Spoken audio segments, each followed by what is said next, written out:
O casamento é uma missão. E essa missão é uma missão de fazer o outro feliz.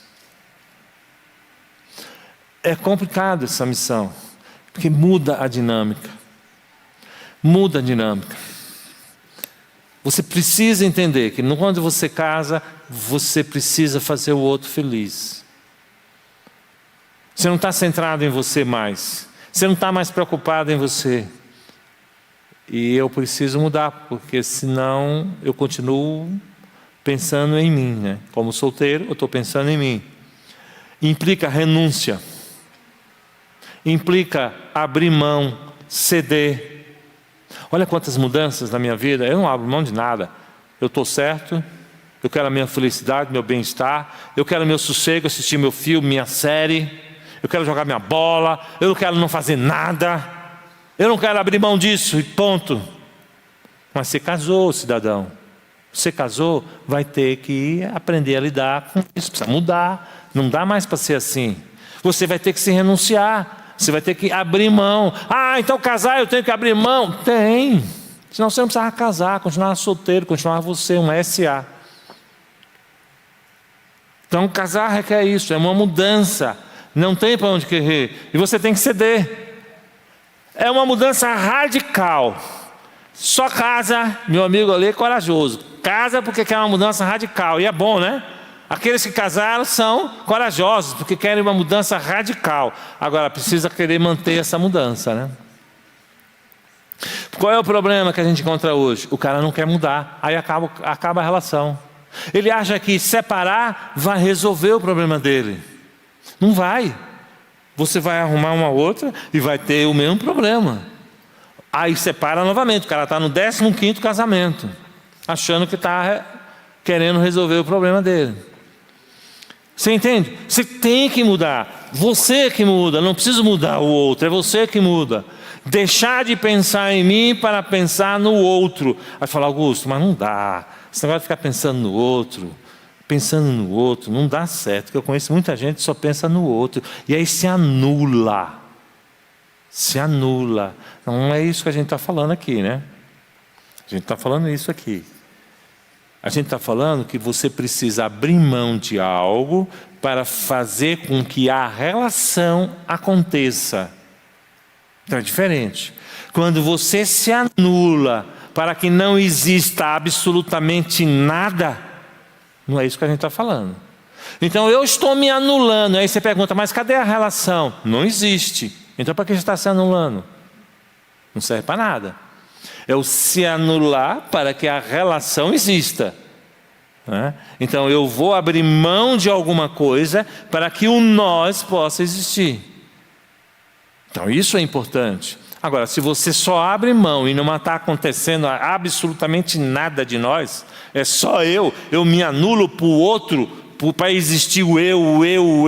Eu anulo, mas só o que existe o eu. Isso é doentio. Não é isso que a gente está falando.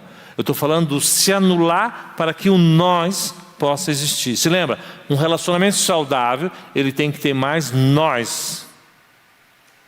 Quanto menos nós, mais doentio.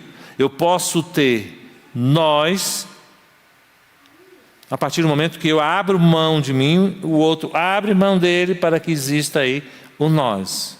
Agora, eu posso estar abrindo mão de mim, não está existindo nós nenhum, é só eu, só o outro que está na história, não é isso. Mas eu tenho que pensar no outro, né? Partindo do pressuposto de que a gente tem uma estrutura mais egoísta, né? A gente pensa muito mais na gente do que no outro. Servir um ao outro, né? Esse é o princípio. Marido e mulher vivem para satisfazer e servir um ao outro. E você viu aí que tem a coisa do nós, né? É um nós ali acontecendo. Nós estamos na cozinha, cozinhando, fazendo o nosso prato. Ao fazer o nosso prato, eu abro mão do meu tempero para o tempero do nós. É o prato do casal. Eu gosto de uma pimentinha, mas eu sei que ela não gosta, então eu não vou colocar pimenta. Eu estou me anulando pelo nós, porque nós estamos construindo um prato nosso, gostoso, maravilhoso. Agora, se eu estou construindo um prato onde não tem nada meu ali, é só dela, aí eu estou me anulando por ela, pelo eu, pelo nós, né? A relação tem que ser pelo nós. E aí eu estou lá trazendo para minha esposa o café da manhã para minha esposa. Algumas pessoas dizem, o marido que faz isso, ele está dominado, coitado, né? Faz o que a mulher manda. Não, o marido que faz isso aprendeu o que ele precisa cuidar da esposa. Olha o sorriso dela, olha a felicidade dela. Então eu quero ver a minha esposa feliz, sorrindo. Então eu abro mão talvez do meu conforto, porque eu tive que ir lá preparar, desenvolver e ajudar a ela ser feliz. Ela está ali no bem bom, tranquila e feliz. Eu estou fazendo isso. Ok? Mas eu estou fazendo isso para que a gente tenha uma relação nós. A partir disso, nós vai acontecer de uma maneira mais plena, né? E isso é importante. Então esse é o processo de relacionamento, né? A gente não tem, se você for ver, pensa assim, lista atividades que vocês têm e vê quantas das atividades que vocês têm são nós que estamos fazendo.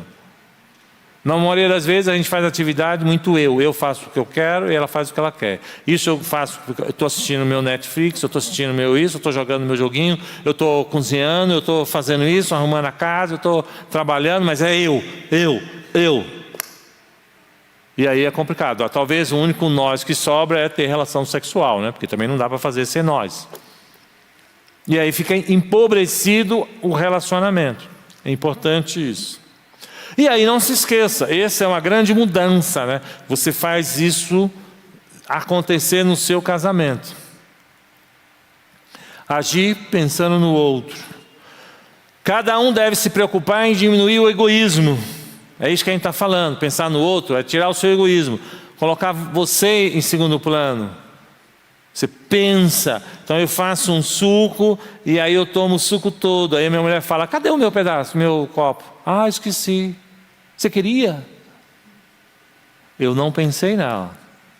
Aí quando eu faço agora o suco, eu penso nela. E aí eu já levo para ela o suco e levo o meu também.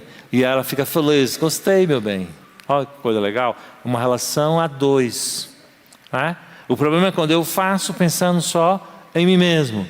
E aí é importante, cada um deve se preocupar em diminuir o egoísmo em si mesmo, pois cada vez que age pensando no seu próprio bem, egoisticamente falando, pensa no que eu estou falando aqui, né? Pensar no seu próprio bem, ignorando o outro, né? Passando por cima do outro. Você ter o seu próprio bem passando por cima do outro é saudável? Não é, né? Então é isso que a gente está falando. Quando você faz isso, você está diminuindo sua capacidade de quê? De amar o outro. Então se eu quero amar a minha esposa, eu preciso olhar para isso. Se lembra? A relação amorosa vai ser a grande mudança que vai acontecer na vida de das pessoas que estão casadas. É isso que é a grande mudança. Então eu aprendo nessa relação há 37 anos, estou aprendendo a amar, né? E para eu aprender a amar, eu tenho que diminuir o meu egoísmo.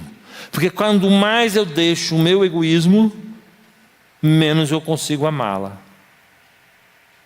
Eu até posso achar que a minha esposa me ama, gosta de mim, ela me acha importante, mas eu não acho ela importante. Com ações. Entendeu? Eu posso até falar que ela, mas as minhas ações não colocam ela nesse patamar de ser importante. Porque eu primeiro penso em mim, segundo em mim, terceiro em mim, em quarto eu vou pensar nela. Aí a relação já está comprometida. Então essa mudança é importantíssima, né? E necessária. E aí a gente vai para Deuteronômio 24:6, que fala o seguinte: o homem recém-casado, isso tem lá na Bíblia, hein, pessoal? Não vai sair para a guerra. Por 1 ano fica lá livre em sua casa. Promovendo o quê? O que ele vai ficar promovendo lá? A felicidade. Promovendo felicidade à mulher que a tomou. Olha, como Deus é sábio. A gente viu aqui, o primeiro ano de casamento, a gente começa o quê? A não ter tanto um agradar o outro, né? As pesquisas estão mostrando assim. Por causa da correria, da confusão, da guerra, das questões, dos problemas do dia a dia, a gente começa a se afastar. Aí Deus fala, não põe o cara para a guerra. O cara acabou de casar, vai pôr o cara na guerra. Não dá certo.